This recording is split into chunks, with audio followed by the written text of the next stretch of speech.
Los 40 días. Ese número no llegó por accidente. Nada en la Biblia llega por accidente. Y si hay algo que aprendí después de años, mirando este texto con los ojos completamente abiertos, es que los números en las Escrituras no son decoración. Son arquitectura. Son el esqueleto invisible que sostiene todo lo que se ve. Y 40, en particular, es uno de esos números que aparece una y otra vez a lo largo de toda la historia sagrada, como si la misma mano que lo escribió la primera vez lo siguiera escribiendo en cada página nueva, en cada generación, en cada momento en que el cielo necesita preparar algo demasiado grande para que los ojos humanos lo reciban sin preparación.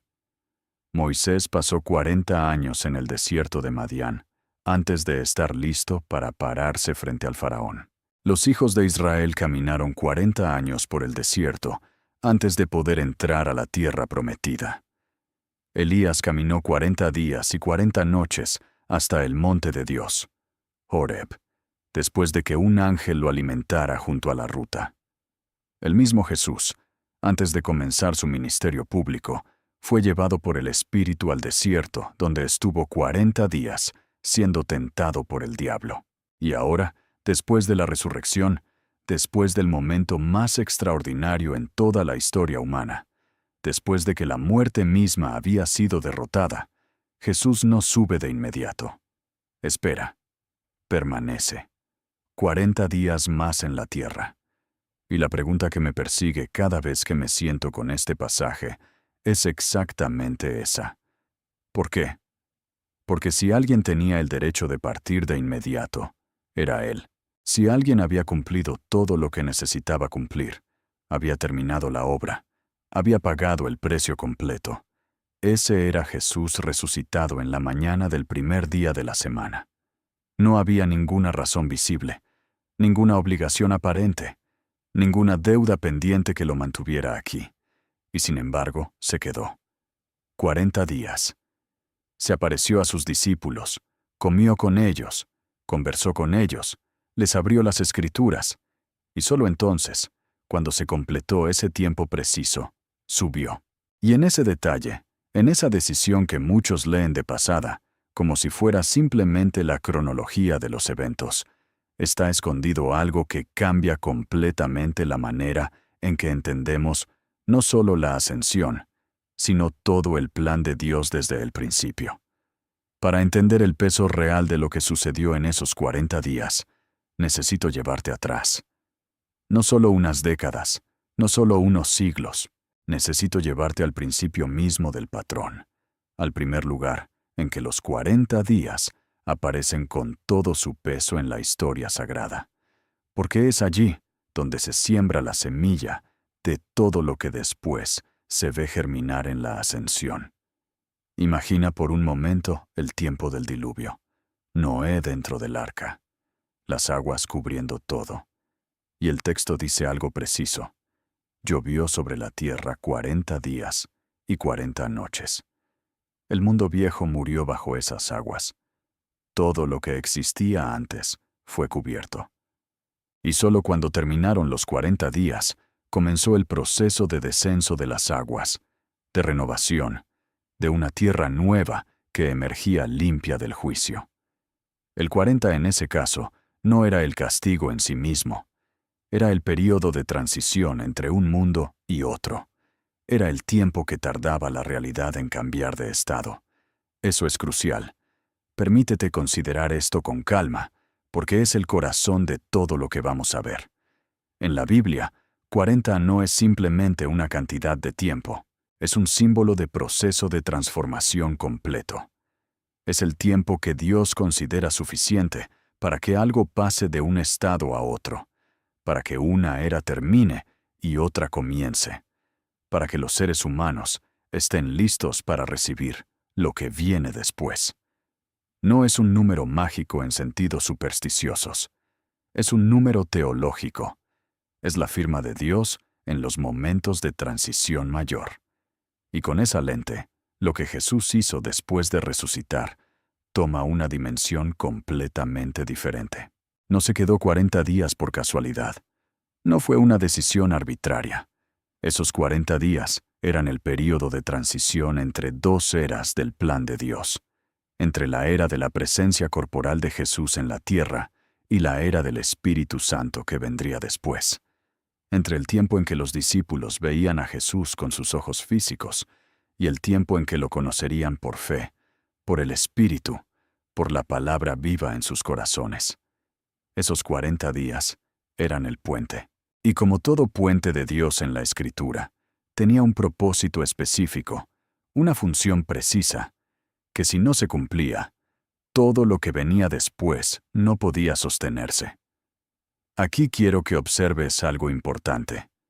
El libro de los Hechos, que es el único lugar en toda la Biblia donde esta información está registrada con detalle, abre con algo que muchos pasan por alto porque están apurados por llegar a Pentecostés, a los tongues de fuego, a los 3000 bautizados.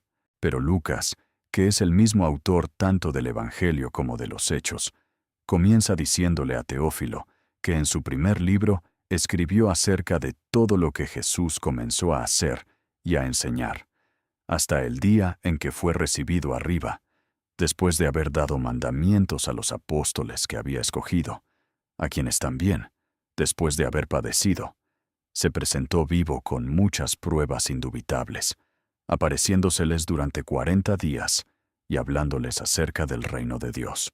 Esas son las palabras exactas. 40 días hablándoles acerca del reino de Dios. No dice que les apareció en silencio. No dice que simplemente les mostró las heridas para probar que era real. Dice que les habló. Durante 40 días completos, el Jesús resucitado habló con sus discípulos acerca del reino de Dios. Y eso cambia todo, porque significa que esos 40 días no eran solo un período de confirmación de la resurrección. Eran una escuela. Eran la instrucción final, la más profunda, la que no podía darse antes, porque antes los discípulos no tenían los oídos suficientemente abiertos para recibirla. Antes de la crucifixión, por más que Jesús les explicaba, ellos seguían esperando un Mesías político, un rey que viniera a liberar a Israel del yugo romano. Seguían pensando en términos del reino de este mundo. Y entonces llega la crucifixión, y todo lo que creían se derrumba. Y entonces llega la resurrección, y ya no pueden seguir pensando igual. La resurrección les rompió todos los esquemas, y solo con esos esquemas rotos, solo con la mente y el corazón completamente abiertos por el asombro y por la crisis, podían recibir la enseñanza más profunda sobre el reino de Dios que jamás se había dado. Piensa en lo que significa eso. Durante 3 años de ministerio, Jesús les enseñó en parábolas, en señales, en milagros, en confrontaciones con los fariseos, en conversaciones junto al pozo o en la barca en medio del lago. Y en todo ese tiempo, la comprensión de los discípulos fue parcial, fragmentada, llena de malentendidos. Pedro lo confesó como el Cristo, y segundos después, intentó impedirle que fuera a la cruz. Juan y Jacobo pidieron sentarse a su derecha y a su izquierda en el reino, pensando todavía en términos de gloria política. Incluso en el momento de la ascensión, el texto dice que los discípulos le preguntaron, «Señor, ¿restaurarás el reino a Israel en este tiempo?» Todavía después de 40 días de enseñanza directa del Jesús resucitado, seguían con esa pregunta flotando. Lo cual nos dice 2 cosas simultáneamente: que el error era profundo y persistente, y que Jesús fue infinitamente paciente con él. Pero hay algo más en esa pregunta que aparentemente no tiene respuesta directa, porque Jesús no les dice sí o no. Les dice que no les corresponde saber los tiempos o las épocas que el Padre puso bajo su propia autoridad, pero que recibirían poder cuando el Espíritu Santo viniera sobre ellos, y serían testigos en Jerusalén, en Judea, en Samaria y hasta los confines de la tierra. Esa es la respuesta. No una fecha, no un cronograma político, sino una misión. Y esa misión solo podía comenzar después de que Él se fuera, porque la presencia física de Jesús en la tierra, paradójicamente, limitaba el alcance del reino. Mientras Él estaba aquí, los discípulos lo seguían a Él. Miraban hacia Él para todo. Dependían de su presencia física para orientarse, para tomar decisiones, para entender qué hacer. Y en ese estado de dependencia total hacia la figura visible, no podían convertirse en lo que necesitaban ser para que el reino se extendiera hasta los confines de la tierra. Aquí entra uno de los momentos más extraños y más profundos de todo el Evangelio de Juan. En el capítulo 16, en el discurso del aposento alto, Jesús dice algo que debió haberle sonado completamente absurdo a sus discípulos. Les conviene que yo me vaya, porque si no me voy, el Consolador no vendrá a vosotros. Piensa en eso. El Hijo de Dios, el que había sanado ciegos, resucitado muertos, caminado sobre el agua, les estaba diciendo que era mejor para ellos que se fuera. ¿Cómo podría ser mejor que el Maestro se fuera? ¿Cómo podría ser preferible la ausencia a la presencia? Solo tiene sentido si entiendes que lo que venía después de su partida era cualitativamente diferente y cuantitativamente mayor que lo que su presencia física podía ofrecer. El Espíritu Santo no sería una consolación por la pérdida de Jesús.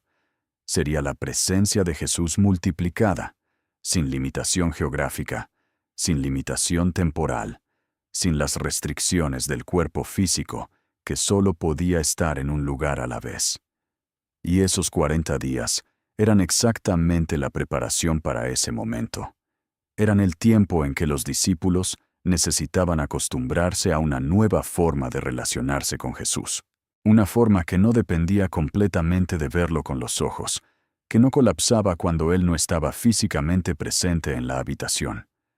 Porque observa lo que sucede durante esos 40 días, según los textos. Jesús no está con ellos todo el tiempo. Aparece. Desaparece.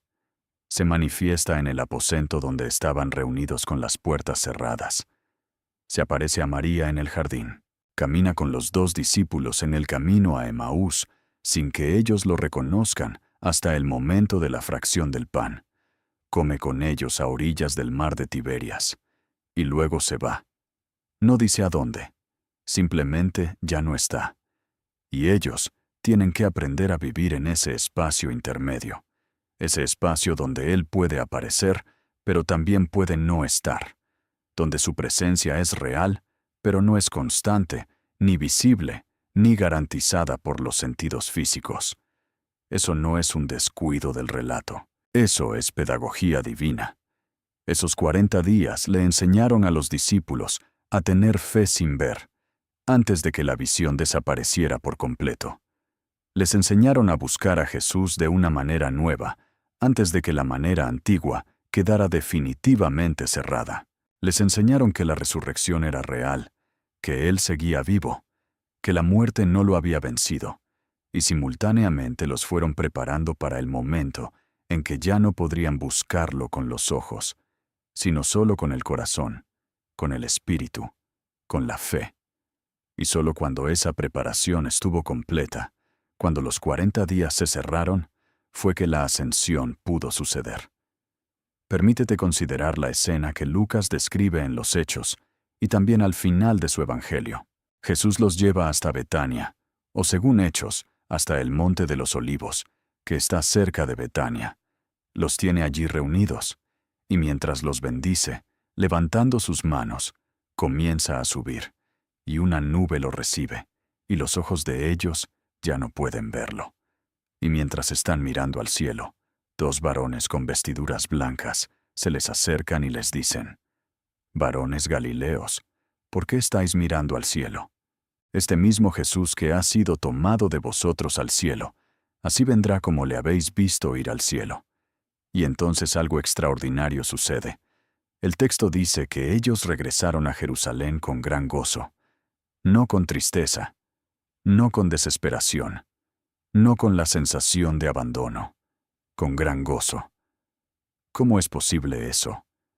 ¿Cómo se regresa con gozo del momento en que el ser más amado que jamás conociste acaba de desaparecer en una nube? Solo es posible si los 40 días cumplieron su función.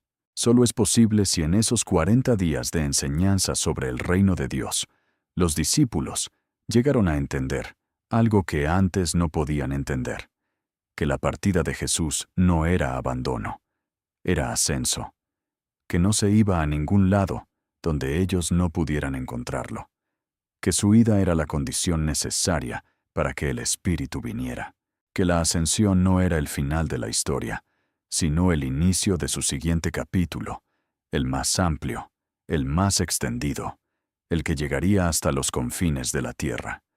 Y los dos varones de vestiduras blancas lo confirman con esa frase que es tanto promesa como misión.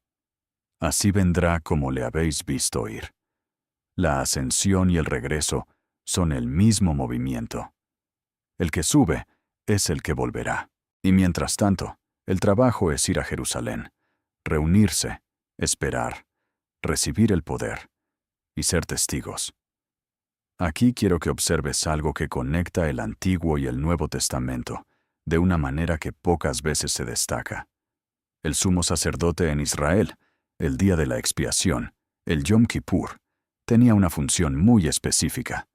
Entraba al lugar santísimo, el lugar de la presencia de Dios, con la sangre del sacrificio, y hacía expiación por los pecados del pueblo.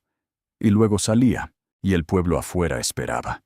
Y cuando salía, era la señal de que la expiación había sido aceptada, de que el sacrificio había sido suficiente, de que el pueblo podía vivir otro año bajo el favor de Dios. La carta a los Hebreos usa exactamente esa imagen para describir lo que Jesús hizo con su ascensión. Él entró, no en un santuario hecho por manos humanas, sino en el cielo mismo, para presentarse ahora ante la presencia de Dios por nosotros.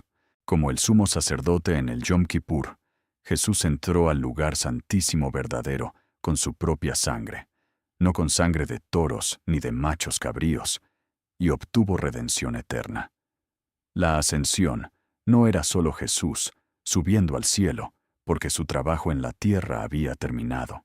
La ascensión era el acto sacerdotal final, el momento en que el sumo sacerdote eterno entraba con el sacrificio perfecto ante el Padre y presentaba su propia sangre como expiación completa, definitiva, suficiente para todos y para siempre.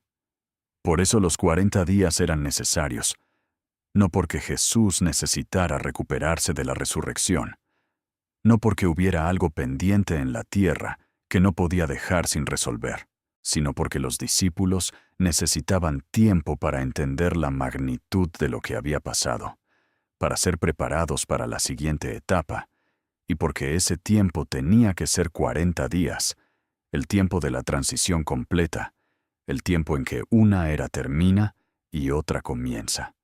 Y cuando piensas en el Monte de los Olivos como el lugar de la ascensión, el corazón comienza a latir de una manera diferente, porque el Monte de los Olivos no es un lugar neutral en la geografía bíblica.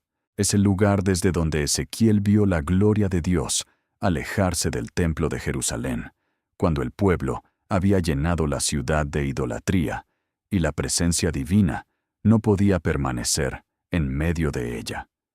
La gloria de Dios se fue, dice Ezequiel, y se detuvo sobre el monte que está al oriente de la ciudad, el Monte de los Olivos.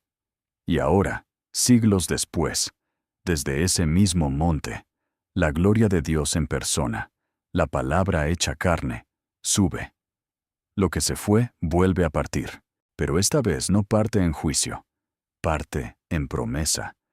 Parte dejando atrás no ruinas y exilio, sino 12 hombres, llenos de una comprensión nueva del reino, esperando el Espíritu, que los transformaría en testigos hasta los confines de la tierra. Y Zacarías, ese profeta que a veces se lee de manera apresurada, porque sus visiones son densas y su lenguaje es elaborado, dice algo que muchos creyentes no han conectado todavía con la ascensión ni con el regreso. Dice que en ese día los pies del Señor se posarán sobre el monte de los olivos, que está frente a Jerusalén al oriente. El mismo monte. El que sube es el que volverá. Los que creen en la segunda venida no están inventando una esperanza. Están leyendo un patrón que viene desde los profetas, que fue señalado en la ascensión, y que los dos varones de vestiduras blancas confirmaron en el momento exacto en que los discípulos estaban mirando el cielo con los ojos todavía llenos del asombro de haber visto a alguien subir en una nube.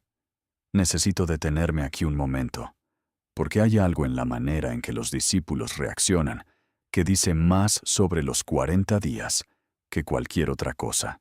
Cuando los dos varones les preguntan por qué están mirando al cielo, no hay en el texto ninguna sensación de que la pregunta los tome por sorpresa o que los reprenda.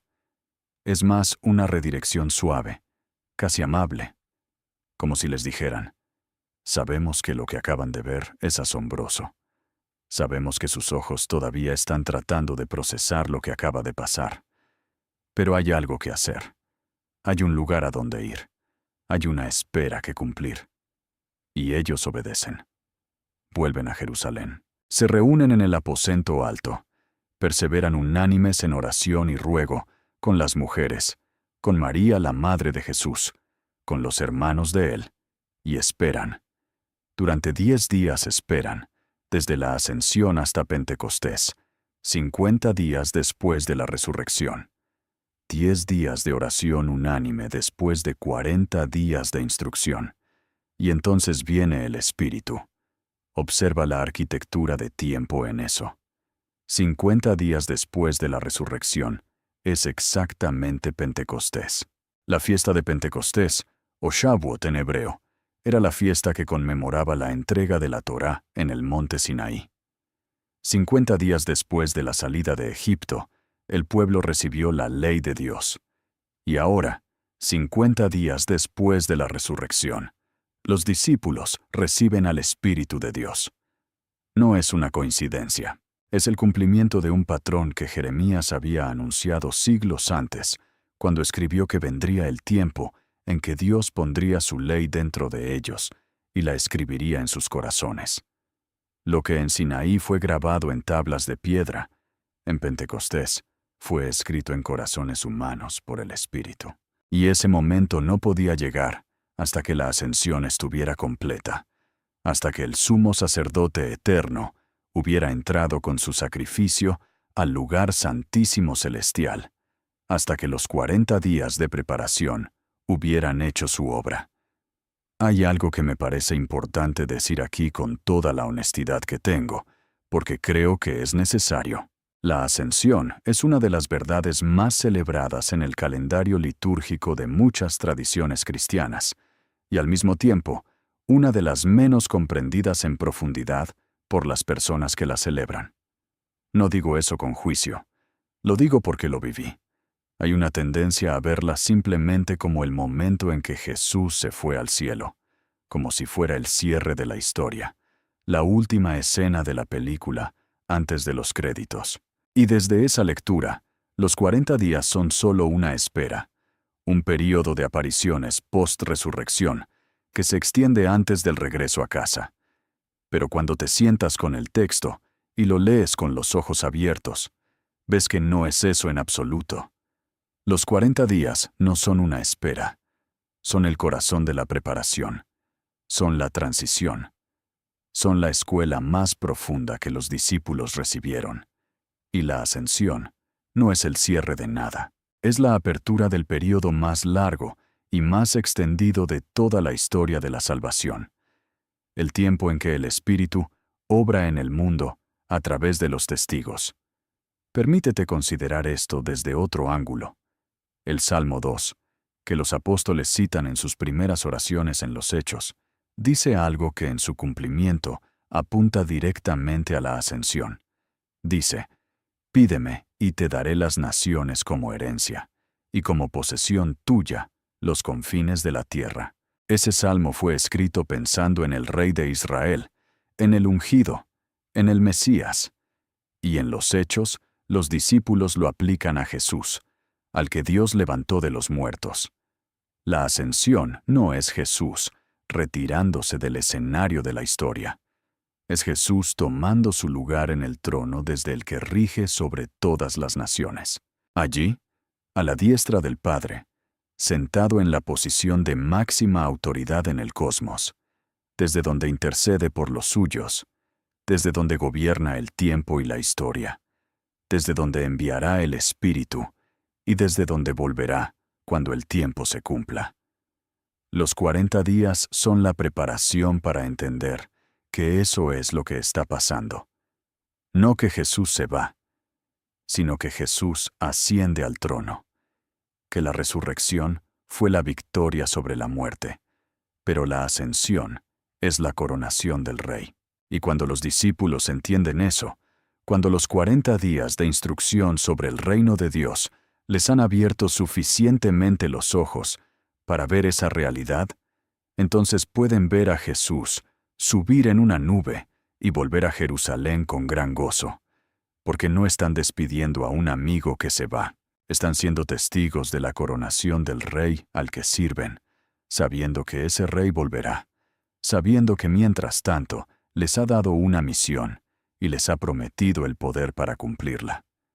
Y luego, hay algo más, algo que tiene que ver con el cuerpo resucitado de Jesús que sube. Porque cuando la Biblia dice que una nube lo recibió, no está diciendo que Jesús se disolvió en el aire o que se convirtió en espíritu puro. Está diciendo que su cuerpo resucitado y glorificado, el que tenía las marcas de los clavos y la herida del costado, el que comió pez asado a orillas del mar, el que Tomás tocó con sus propias manos, ese cuerpo subió. Y eso tiene implicaciones teológicas profundísimas, que la carta a los Colosenses explica cuando dice que en él habita corporalmente toda la plenitud de la deidad. La humanidad de Jesús no quedó en la tierra cuando ascendió.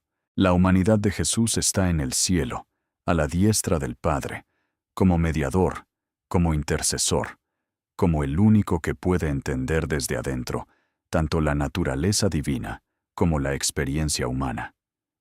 Por eso Hebreos puede decir que no tenemos un sumo sacerdote que no pueda compadecerse de nuestras debilidades, sino uno que fue tentado en todo según nuestra semejanza, pero sin pecado.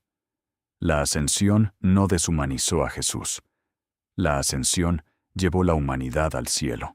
Y eso es lo que hace posible la intercesión. Eso es lo que hace posible que cuando alguien en este momento, en cualquier lugar del mundo, en cualquier lengua, en cualquier circunstancia, clama al nombre de Jesús, haya alguien a la diestra del Padre que entiende desde adentro lo que eso significa, no desde la distancia omnisciente de la divinidad sola, sino desde la experiencia vivida de alguien que supo lo que es tener hambre y sed, que supo lo que es el cansancio y el dolor, que supo lo que es llorar frente a una tumba, que supo lo que es ser traicionado por alguien de confianza. Los 40 días le dieron a los discípulos la oportunidad de ver eso, de ver a Jesús comer con ellos, de ver que el cuerpo resucitado era real, no fantasmal, no simbólico, sino físico y glorificado simultáneamente, y de empezar a entender lo que eso significaba para el futuro. Porque si Jesús resucitó con un cuerpo glorificado, entonces la promesa de la resurrección para los creyentes no es una metáfora. No es solo un estado espiritual indefinido. Es una realidad corporal, concreta, permanente. Y la ascensión de ese cuerpo al cielo es la garantía de que el destino de los que están en él no es desaparecer en la nada, ni disolverse en el cosmos, sino ser transformados y estar donde Él está. Aquí quiero traer algo que Pablo escribe en la carta a los Efesios, porque creo que es uno de los textos más densos sobre la ascensión, y al mismo tiempo uno de los menos explorados en su profundidad real. Pablo dice que Dios resucitó a Jesús de los muertos, y lo sentó a su diestra en los lugares celestiales, sobre todo principado y autoridad, y poder y señorío, y sobre todo nombre que se nombra, no solo en este siglo, sino también en el venidero. Y todo lo sujetó bajo sus pies. Y luego dice algo extraordinario. Y lo dio por cabeza sobre todas las cosas a la Iglesia, la cual es su cuerpo, la plenitud de aquel que todo lo llena en todo. La Iglesia es descrita como el cuerpo del que está en el trono, lo que significa que la presencia de Cristo en el mundo, desde la ascensión, no es invisible ni ausente. Es la Iglesia. Son los testigos. Son los que recibieron el Espíritu en Pentecostés y los que lo han recibido desde entonces en cada generación. La ascensión no creó un vacío. La ascensión creó una expansión. Y eso, cuando lo ves claramente, te hace releer los 40 días con ojos completamente nuevos. Porque en esos 40 días, Jesús no estaba solo confirmando que había resucitado. Estaba construyendo la base sobre la que su cuerpo en la tierra, la Iglesia, podría sostenerse por siglos y siglos sin derrumbarse. Les estaba enseñando el reino de Dios de una manera que resistiera las pruebas que vendrían.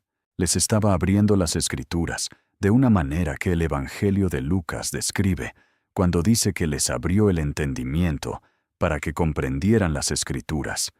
Y les dijo que así estaba escrito que el Cristo padeciera y resucitara de los muertos al tercer día, y que se predicara en su nombre el arrepentimiento y el perdón de pecados en todas las naciones, comenzando desde Jerusalén. Eso es lo que se enseñó en 40 días. No solo que había resucitado, sino que todo lo que había pasado estaba escrito. Que las Escrituras del Antiguo Testamento apuntaban a este momento desde el principio. Que la muerte y la resurrección no eran una tragedia seguida de un rescate milagroso, sino el plan completo de Dios, revelado progresivamente desde Génesis hasta Malaquías y cumplido en una persona en un momento preciso de la historia. Y que ahora ellos eran los testigos de ese cumplimiento. Que su tarea no era preservar el recuerdo de un maestro muerto, sino proclamar la victoria de un Señor vivo que había tomado su lugar en el trono del universo.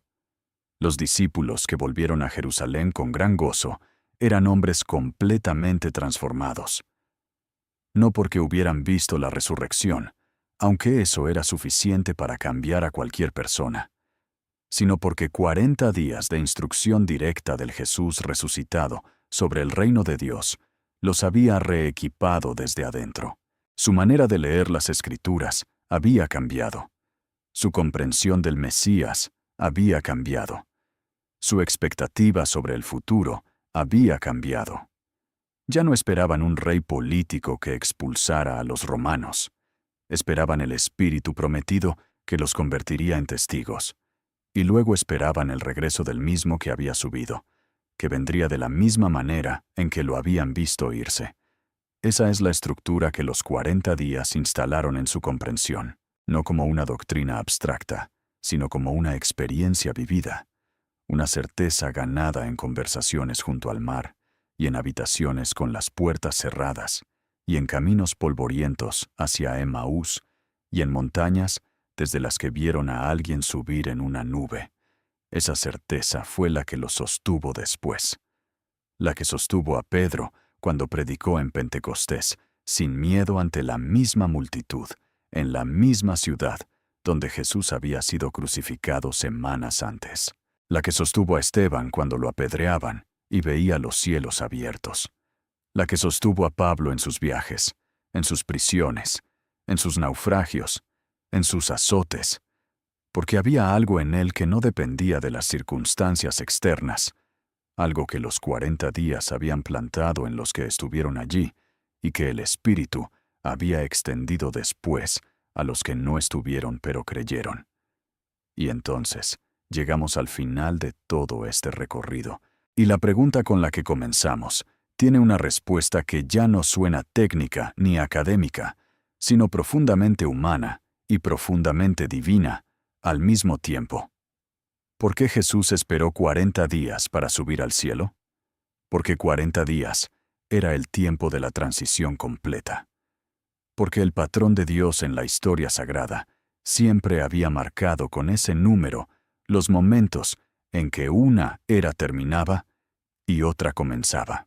Porque los discípulos necesitaban aprender a conocer a Jesús de una manera nueva antes de que la manera anterior quedara cerrada. Porque necesitaban entender que su partida era coronación, no abandono. Porque necesitaban recibir la instrucción sobre el reino que los sostendría por toda su vida y que, transmitida de generación en generación, seguiría sosteniéndolos a todos los que vinieron después. Y hay algo más, algo que quiero dejarte al final, porque creo que es lo más personal de todo lo que hemos visto. Los 40 días no fueron solo para los discípulos que estaban allí. En cierta manera profunda, los 40 días fueron también para ti, para mí, para todos los que no estuvimos en el Monte de los Olivos ese día, pero que alguna vez, en algún momento de confusión o de pérdida, o de pregunta sin respuesta, hemos levantado los ojos al cielo, preguntándonos, ¿dónde está Dios? Porque lo que Jesús les enseñó a ellos durante esos 40 días está preservado en el texto, está en los Hechos, está en las cartas, está en el Evangelio de Juan con sus discursos del aposento alto, está en la carta a los Hebreos con su teología del sumo sacerdote eterno. Está en Efesios con su visión del Cristo entronizado y de la Iglesia como su cuerpo. Todo eso es la enseñanza de los 40 días extendida en el papel, para que quien tenga oídos para oír pueda recibirla, aunque 2000 años hayan pasado. Y la ascensión, cuando la ves así, ya no es simplemente un evento del pasado que se conmemora en un día del calendario litúrgico y luego se olvida hasta el año siguiente. Es la realidad presente en la que vive quien cree. Jesús no está ausente, está entronizado, no está lejos, está intercediendo, no se olvidó de los suyos, envió al Espíritu y prometió volver. Y mientras tanto, la misma misión que les dio a ellos en el monte sigue vigente. Ser testigos, comenzando desde donde estás, extendiéndote hacia lo que no conoces todavía, hasta los confines de la tierra. Esa misión no terminó con la generación apostólica. Esa misión terminará cuando el que subió regrese.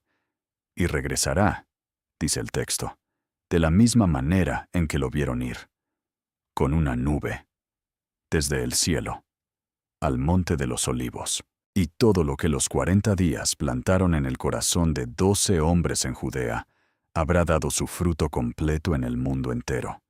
Cuando leas los Hechos, cuando leas los Evangelios, cuando te acerques a este texto sin intermediarios, con los ojos que buscan entender y no solo confirmar lo que ya sabes, encontrarás que cada detalle tiene peso, que los números no son decoración, que los lugares no son escenografía, que los tiempos no son arbitrarios, que la Biblia es un texto que se sostiene a sí mismo con una coherencia que ninguna mente humana sola podría haber construido en siglos de escritura dispersa. Y cuando lo encuentres, cuando lo sientas en el centro de tu comprensión, no como una doctrina, sino como una realidad viva y presente, entenderás por qué los discípulos pudieron ver a Jesús desaparecer en una nube y volver a casa con gran gozo. Porque sabían que no era el final. Sabían que era el comienzo de algo que no terminaría hasta que Él volviera a pararse sobre el Monte de los Olivos y completara lo que empezó. Eso es lo que celebramos hoy. No una despedida, una coronación y una promesa.